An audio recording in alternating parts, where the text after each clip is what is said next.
There we go. All right. Good to see you guys. If you're right here in this room at Trace or if you're watching online, so good to be with you and grateful just to be able to gather here around the scriptures and see what God might have to say to each and every one of us. If you missed it, if you just walked in the door, I'm Scott Jones. I'm a friend of your pastors, Aaron and Corey. We worked together in Arizona for a couple of years and just been trying to get out here for a long, long time, and so grateful that this actually came together now. I belong to a family, and so I've been married to my wife, Donita, coming up in May for 27 years, and I got two growing up children, Morgan and Noah. And so here's a picture of us at Christmas. So that's me, and I belong to that tribe right there. And man, I just want to say I am so jazzed to be here with you guys because I've been watching you. And I've been watching you online. I've been hearing stories about you. I have friends that have moved out here just to be a part of this. And if you're brand new, like you walked in, you don't know any of this, you're a guest today, I just want to say, and I don't have any kind of pony in this race here, this is a great place for you to be. For you to come, no matter where you are in your spiritual journey, if you're exploring faith or if you're a Christ follower, this is a group of people that are sitting around you that are really invested in this community. They love you. They love God. They're committed to doing what is good and what is right. And man, you should just come. And if you're a part of this church and like, Trace is my home, I just need to tell you from the outside looking in, this isn't normal. What you are experiencing is not ordinary. The way that you have grown so quickly in the time that this church has been opened, the reputation that you are garnering in the community for loving people and doing good, and just how everything is coming together, it's really rather extraordinary. And this is a tribute to your leadership. It's a tribute to your personal investment and to the grace of God. And more than anything else, my hope for this church is that you'll never lose that. Because many people and many churches have lost that. They have lost the appeal that makes somebody outside of faith actually lean in and get interested in what you are doing in here long enough for them to take a step forward in following Jesus Christ. Because you can have appeal and then you can lose it. You know, I found this out very, very early on in my marriage. When I first got married to my wife, I was like a superstar. I was really appealing. I was really something, okay? But about 3 weeks in, this all changed. You know how that happens. Yeah, some of that happened to you as well, right? So we were leading a singles ministry in Texas, and we brought them out here to Colorado in order to go snow skiing up in Breckenridge. And so we came out and we got to the condo, we unloaded all of our stuff, and then we went to the grocery store in order to buy some groceries for the week that we would be there. And as we're walking down the aisle, I came across something that I hadn't seen since I left Florida, and it's this right here, Frosty root beer.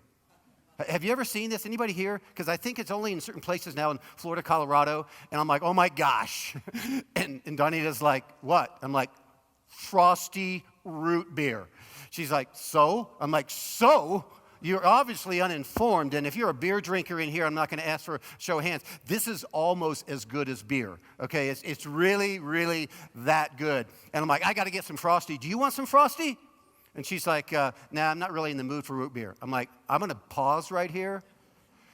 You don't understand what you're passing up. You sure you don't want me to buy some? Because if you don't, I'm only going to buy enough for me. I don't want any root beer. Trust me. All right. So got my root beer. We finished up. We got back to the condo. Everybody's kind of gathering. We're just having one of the nights where we just meet together and kind of hang out. I'm living large. I got an ice-cold bottle of Frosty. Just enjoying life, you know.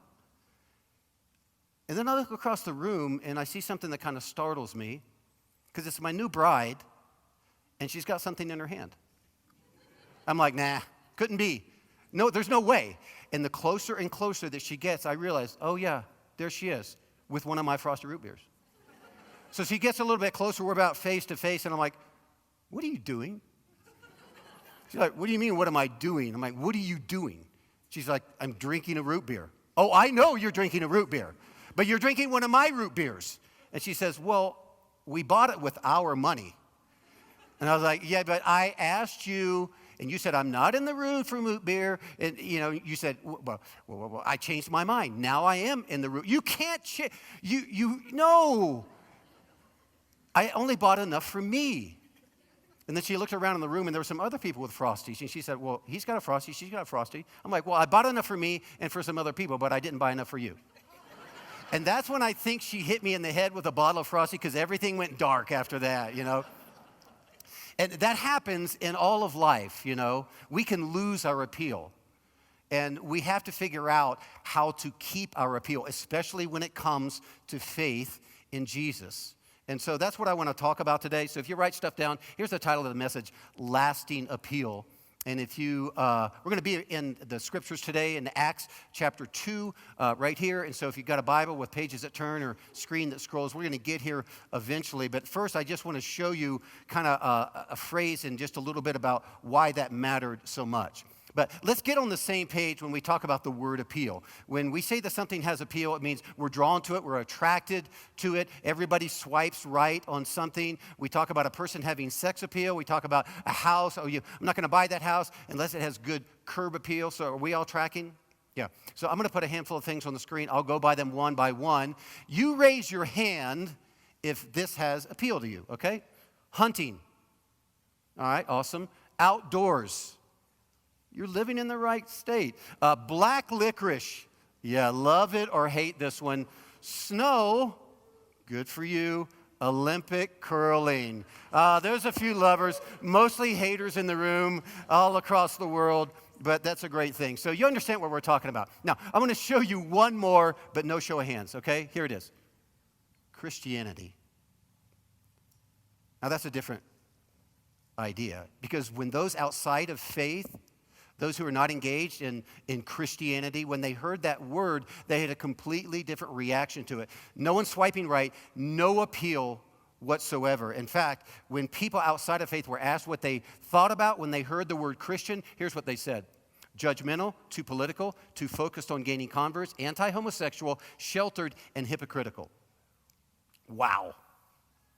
What's crazy is when you go back to the very beginning of this beautiful thing that Jesus created called the church, there was a completely different idea. There was mass appeal, a very different feeling. And if you look what Luke wrote, who's the author of the book of Acts, he gives us kind of an idea of how those outside of the community of faith felt about those who were inside the community of faith. And basically, at the end of Acts chapter 2, he says they were enjoying the favor of all the people. So what happened? How did we lose our appeal? Well, it didn't happen overnight, and for many centuries, the way of Jesus had incredible appeal. A lot of people were drawn to it. A lot of people loved it. But then something happened in the 4th century that changed everything. And if you remember your history class from high school, you'll remember this name right here, Constantine the Great. 4th century, Roman Empire. When he made Christianity the state religion, then all of a sudden Christianity found itself in the majority. And then the once loving, sacrificing community of people that was the way of Jesus, they got pushed into the background. And all of a sudden, those who were in power hijacked the faith, and they used it to conquer and to convert and to kill anybody who didn't agree with their theology. And these were dark days for the church. But there's always been moments of light. There have always been pockets of Christ followers, authentic Jesus followers like you, who have been doing good. In fact, most of the caring for the poor, the caring for the sick, the caring for the hurting, the formation of hospitals, things like that that happened over the centuries was catalyzed by the movement of Jesus. And even in American society, if you fast forward into the 20th century, you see an America that is mostly positively shaped by the way, by the teaching, by the movement of Jesus Christ. But toward the end of the 20th century and well into the 21st century, something happened, and the Christian voice became so loud, so predominant, so overbearing, that those who are outside of faith not only stopped listening, but they begin to form a pejorative opinion of those who call themselves Christian, and rightly so, and why many of us don't even use that label anymore. I don't want to call myself a Christian. I'll go with follower of Christ. I'll go with follower of Jesus, but that word has so much negative connotation, I want to disassociate myself from it whatsoever. So we find ourselves in a completely different world. What kind of world are we living in now? James Emery White is an author who wrote a fascinating book called Meet Generation Z. And in this book, amongst other things, he talks about the ramifications of faith losing its appeal. And just so you understand where I'm going to be coming from, you remember the last time you filled out a form and they asked you what religion you were? And you'd say Protestant or Catholic or Muslim or whatever the case might be. But there's also that box down there that says none. You remember this, okay? None. Okay, so these are people who call themselves nuns, all right? So in this book, this is the data that's coming out right now. The percentage of Americans claiming no religious identity or none, okay? In the 40s, it was 5%, 1998, 8%, 2008, 15%, 2012, 19%, 2014, 23%. You see what's happening here? 2018, it's in upwards of 25%. Because those who once associated with faith of any kind, but especially now with Christianity, are increasingly moving away from it because it has lost its lasting appeal.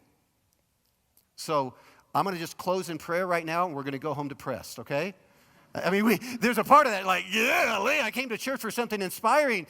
You know, yeah, this is the reality. This is the dark side. This is the bad news of where we find ourselves. Now, we can be stuck here, or we can find a way forward.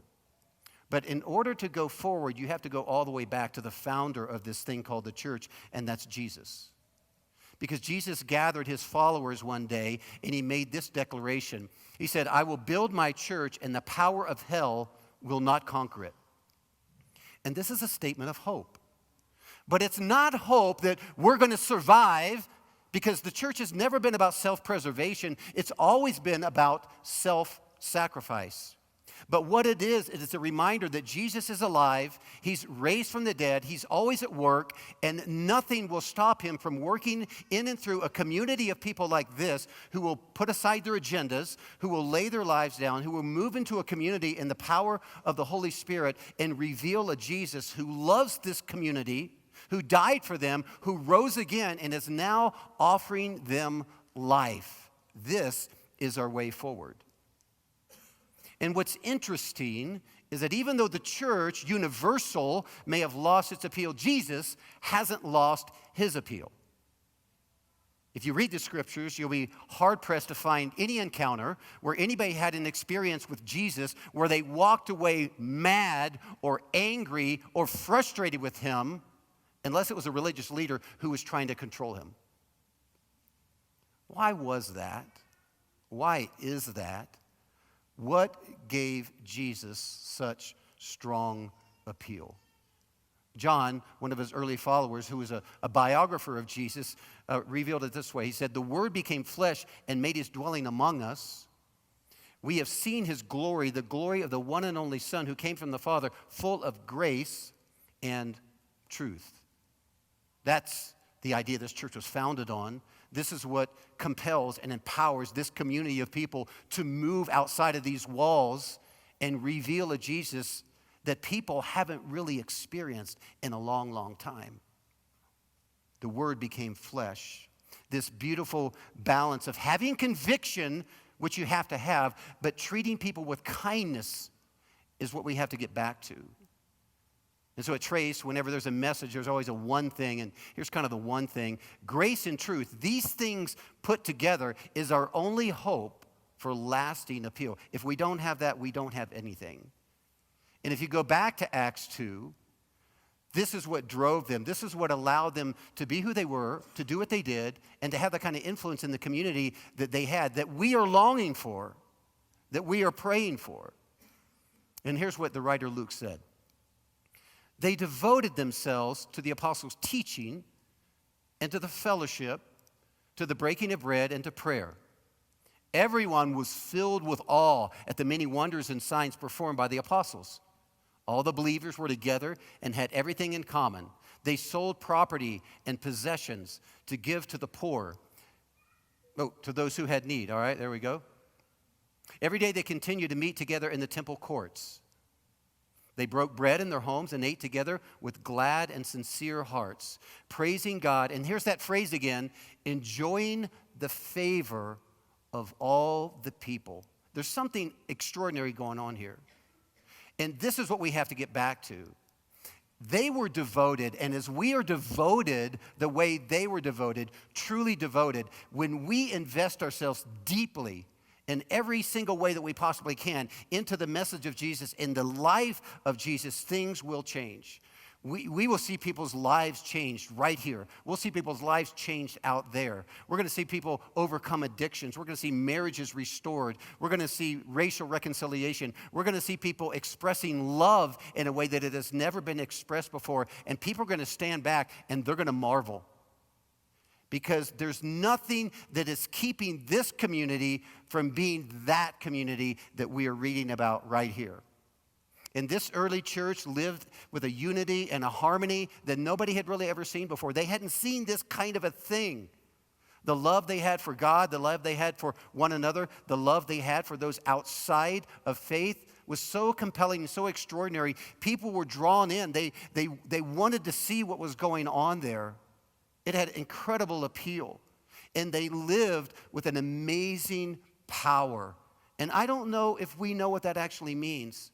But we've seen power. We've seen the abuse of power. This is not the power that this early church lived with. And I love the way Martin Luther King Jr. puts it. He says, power without love is reckless and abusive, and love without power is sentimental and anemic. Love and power, like grace and truth, go hand in hand in the name of Jesus. This is what we're after. So real quick, let me just give you kind of three things that if we would embrace, I believe it can move us back. It can allow us to keep or to recapture what we are calling lasting appeal. Okay? Number one, start with humanity instead of Christianity. This is what the early church did. The early church saw people the way that Jesus saw people. They didn't see race. They didn't see religion. They didn't see gender. They didn't see any of that. They just saw people as human. And I don't know if this is true about you, but I know this is often true about me, but let me just ask you this question. Do you think this is true about you? There's a question coming up right here. There you go. The way we see people is the way we treat people. You think that's true about you? Because if I look at you like, oh, you're black. Okay, if that's my label I'm going to give you, that's going to, oh, yeah, you're gay. Oh, you're the... then that's going to change things. But if I look at you, and if we look at other people and say, I want to leave a trace of God's love for you, that's going to change everything. Then I'm going to be compelled to move into your life and treat you with value and dignity because you are human. You are created in the image of God. And Jesus was an absolute master at this. When he was traveling with his disciples one day, he came across a guy by the name of Matthew who was a tax collector and in the Jewish culture was the lowest of the lows. And Jesus walked by him and said, Matthew, follow me. Follow me. This was a shock to everybody else. It's like, do you know who this guy is? Do you know what he does? Do you know how he treats people? Yeah, he knew.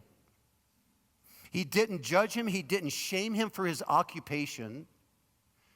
Because Jesus' strategy for seeing somebody's life transformed was to first and foremost see them as a human being, to invite them into his space. I'm sure that Peter and some of the other disciples said, whoa, time out. Follow us? He can't get in here. He's a sinner. And maybe you've done that. Maybe you've had that judgment. And for us, the invitation is to focus more on the conversation than on the conversion, more on the relationship than being right. Because being right has no appeal to anybody outside the church or inside the church. Show of hands. Anybody ever been around a person who always has to be right? Okay? No matter what you say, they're like, yeah, but. And I notice not everybody didn't raise their hand. And if you don't know that person, it's probably you. So just kind of check that, you know. It might be true. I don't know. But here's what I do know. Grace and truth is our only hope for a lasting appeal. We've got to have this in spades. Number two, invite people to belong before they believe. We often reverse that. Well, when you get everything lined up and you believe what I believe, then you can come in. No. This is not the way of Jesus. But there's always been a temptation for those of us on the inside to keep people from the outside from getting in, because we want to keep our tribe pure.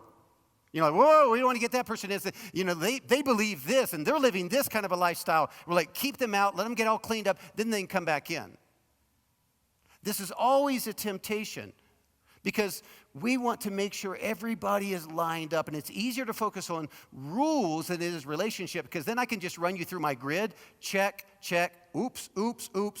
Okay, you don't check off enough boxes and you're out. And though we would never say this, we wouldn't use these words, the way a person feels is this: if you fit in, you can come in. Clean it up, believe all the right stuff, then you can come to my church. No. This has never been the way of Jesus. Anybody know the name of the disciple that betrayed Jesus? Just shout it out.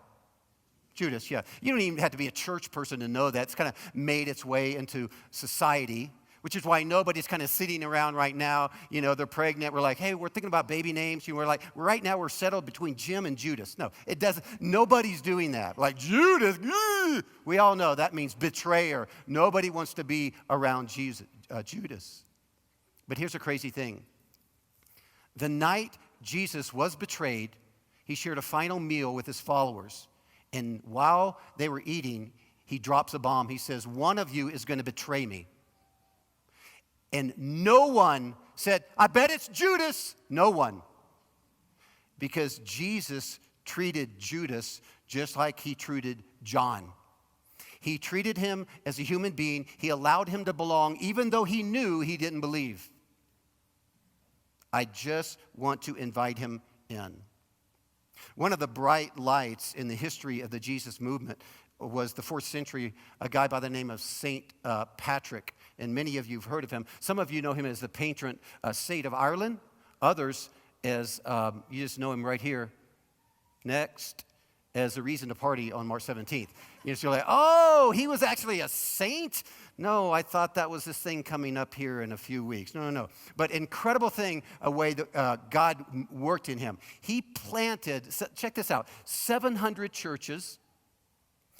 I'll just keep telling you, he planted 700 churches. He ordained 1,000 priests. 1/3 of the tribes, 150 tribes in Ireland, actually came to faith. Like, what? How did he do it? For the most part, they just had neighboring groups kind of move around a tribe, and this neighboring group kind of gathered around where this tribe was, and they just invited people to come and to belong, to be with them. They broke bread together, kind of like we're going to do here later. They talked about Jesus like we're doing right now. They had fellowship together. They cared for the poor. They joined together with that tribe, and this neighboring group joined together to care for the poor in the community, mostly just conversations about Jesus. And eventually, somebody from the tribe would be so compelled by what was happening in that neighboring environment, they would say, I'm in. I'm so drawn. This is so appealing. What else do I need to do? And then they understood the truth about Jesus because they had been entered into this grace community, and everything changed. You see, people weren't just taught the faith, they caught the faith. This is what you guys are after. Trace Church, this church is committed to this. This is why you do the things that you do. You're committed to cultivating environments where people can come into a space like this, sing songs to God. I might not even believe those words yet, but I'm just here. I'm being a part of this community. They can listen to the teaching of God's word. I might not buy into that yet, but they can be drawn into it. They might be in some of your Trace Kids environments or some of your student environments, or they might be invited into a neighboring group just to belong, to get exposure to you and to what God is doing in you and through you, in hopes that one day somebody's going to be in one of those spaces and they're going to go, I'm in. I am so compelled by who you are. I want to be one of you. Because you invited somebody to belong before you forced them to believe. And I just want to say to those of you who are explorers, you're not a Christian, you're outside of faith, you came here for whatever reason, awesome, we're so glad you're here. This church was started really for you to come and to figure all this stuff out.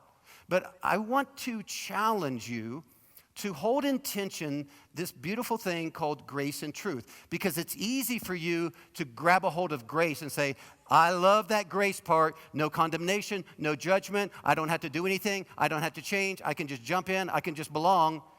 But I don't want to deal with me. And that's a temptation for everybody. I don't want to hear the truth about me. I don't want to know that I'm a sinner. I don't want to know that I'm broken. I don't want to know that God wants to do something inside of me. I want to be left alone. You can't do that. You've got to hold these in balance. You can't take grace without truth. Truth is important, even though we don't want to embrace it sometimes. I remember a number of years ago, I went down to the Florida Keys with my family, and we were snorkeling.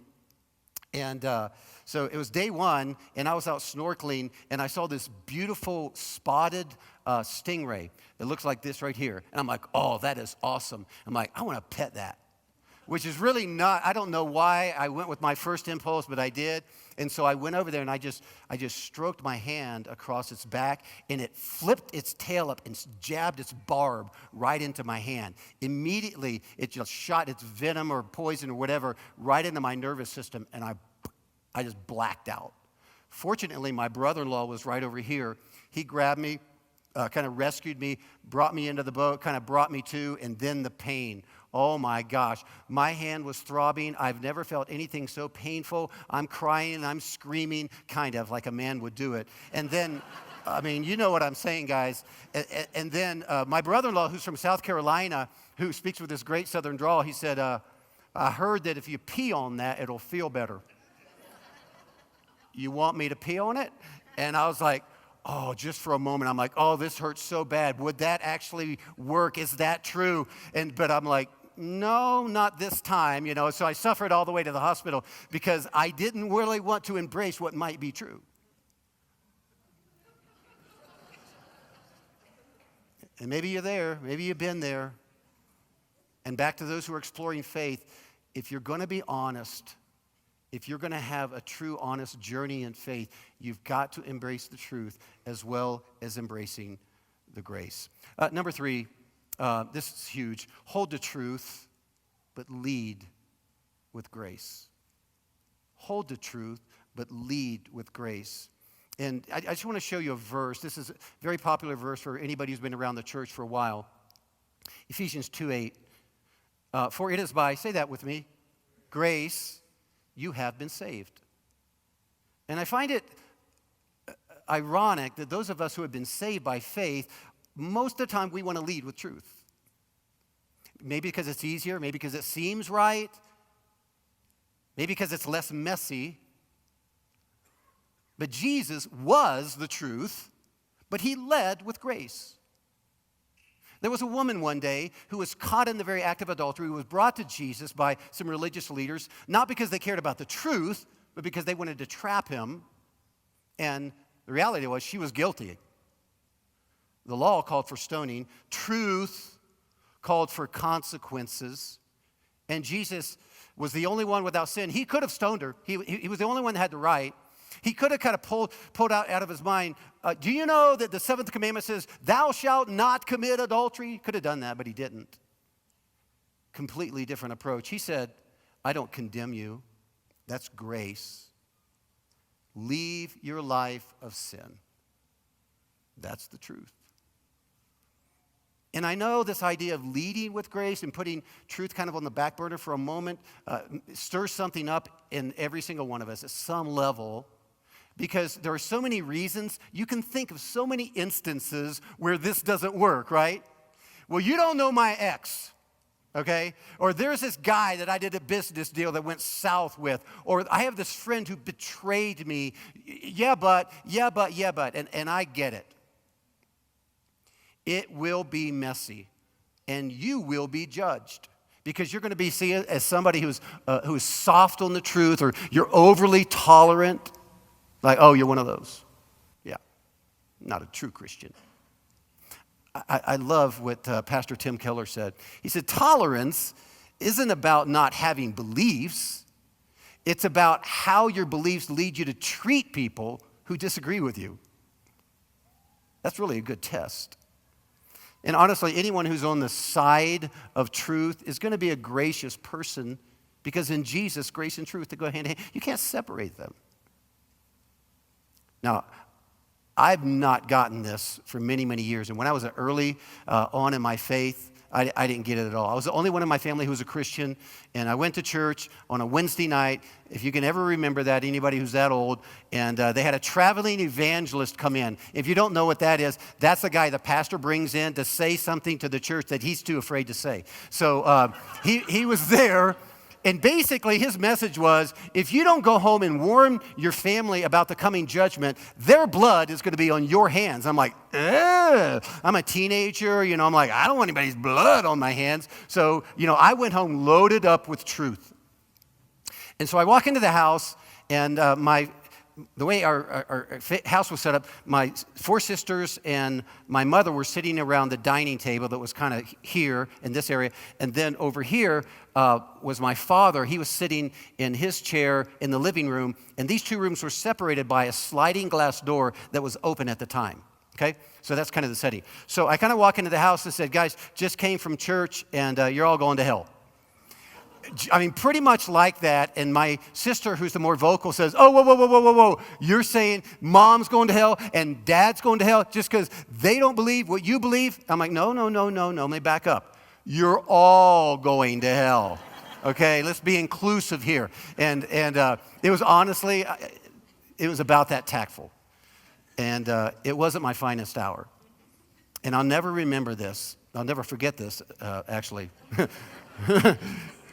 Tried not to remember it, but my dad got up from his chair. He walked over to the sliding glass door, and he just shut it right in my face.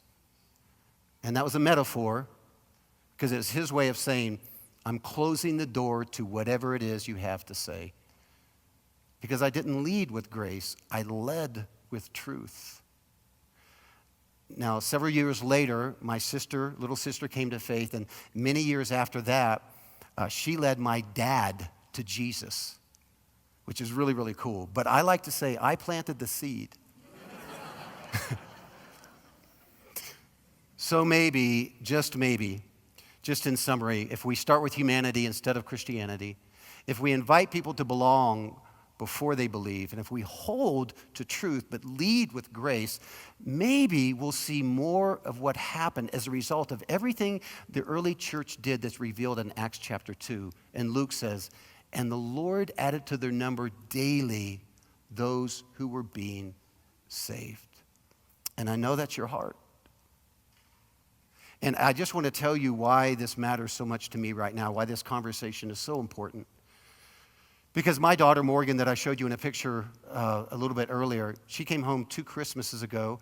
She's currently a graduating senior at Northern Arizona University. But she came home 2 Christmases ago, and she said, hey, Mom and Dad, I need to tell you something. I don't believe in God anymore. And that hit us like a ton of bricks. We've had pain in our life. We've lost 2 children in miscarriage. We've lost jobs, we've lost parents, we've lost friends, we've had marriage difficulty, we've had all kinds of things, but nothing hit us to our core like this. And I think I can honestly say we raised our daughter Morgan in an environment of grace, but she still chose to walk away from the truth. And the story isn't over, and I'm giving her books, and she's reading some of them, and she's really smart, and she'll go, Dad, that one didn't have a really good argument. Dang it. But I keep trying, and we keep praying, and we keep trying to cultivate an environment where we're going to take this off the table, that one thing my daughter will never be able to say is I didn't come back to faith because my parents never led with grace. And I don't know where you're living, but maybe you got a daughter like that, or a son like that, or a sister like that, or a good friend like that. or a mom or a dad like that, and you're like, I don't know what to do. And I don't have all the answers, and there are days when I get up where I don't think I have any answers. But I do believe this, that if we would continue to invest ourselves in the words of Jesus and the way of Jesus, maybe that person that we love so much who said, I'm done or I'm never coming, would find themselves saying, I'm in. But I can pretty much guarantee we'll never get there until we understand this. Grace and truth is our only hope for a lasting appeal. So let's pray together. God, thanks for your grace. Thanks that you lavished us with it in Jesus. And thanks that in beautiful balance you revealed the truth to us, that we needed you, that it wasn't intuitive and we weren't going to find our way to you, and there's nothing that we could do to earn our way, that it's all about your grace inviting us to embrace the truth about ourselves and about you, that it would allow us to discover the beauty that we find in Jesus. And for somebody who's listening to this, maybe watching online, or who's made their way into this space right here, who doesn't have faith, who doesn't know Jesus, I pray that this opportunity to kind of look in from the outside would bring them to a place where they wouldn't focus on other people, but they would focus exclusively on you, and that Jesus, you would be so appealing and compelling to them that they would take a step towards you and they themselves would say, I'm in. This is our hope. This is our prayer. In Jesus' name, amen.